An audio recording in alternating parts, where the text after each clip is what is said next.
आपण पाहतोय की सध्या पावसानं संपूर्ण महाराष्ट्रात हाहाकार घातलेला आहे। पुणे शहरात देखील मोठा पाऊस झाला असून शहराच्या शहरं पाण्याखाली गेलेले आहेत।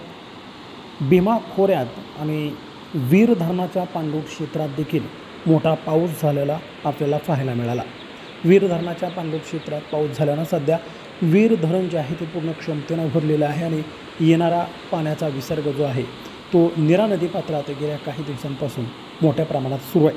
परिणामी नीरा नदीला पूरजन्य परिस्थिती निर्माण झाली आहे। इंदापूर तालुक्यातील गिरवी या ठिकाणी कोल्हापूर पद्धतीच्या बंधाऱ्याला यामुळे मोठं भगदाड पडलं आहे। इंदापूर तालुक्यातील नीरा नदीवरील गिरवी गणेशगाव या ठिकाणी कोल्हापूर पद्धतीच्या बंधाऱ्याचा भरावा या पुराच्या पाण्यानं फुटला गेला आहे। इंदापूर तालुक्यातील गिरवी गावातून माळशिरस तालुक्यातील गणेशगावकडे होणारी दळणवळण वाहतूक जी आहे ती बंद पडलेली आहे। गिरवीतील या बंधाऱ्याला असं भगदाड पडण्याची ही पहिलीच वेळ नसून यापूर्वी देखील 2 वेळा अशा घटना घडल्या आहेत।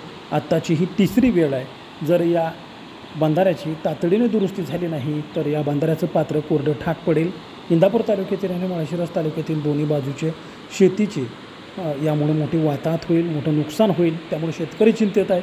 दरम्यान जलसंपदा विभागानं तातडीनं या बंधाऱ्याची दुरुस्ती करावी अशी मागणी भाजपचे ज्येष्ठ नेते माजी मंत्री हर्षवर्धन पाटील यांनी केली आहे। संबंधित विभागानं या बंधाऱ्याची तातडीनं दुरुस्ती करून या बंधाऱ्यात पाणी साठून राहील अशी व्यवस्था करावी अशा सूचना देखील हर्षवर्धन पाटील यांनी केलेल्या आहेत।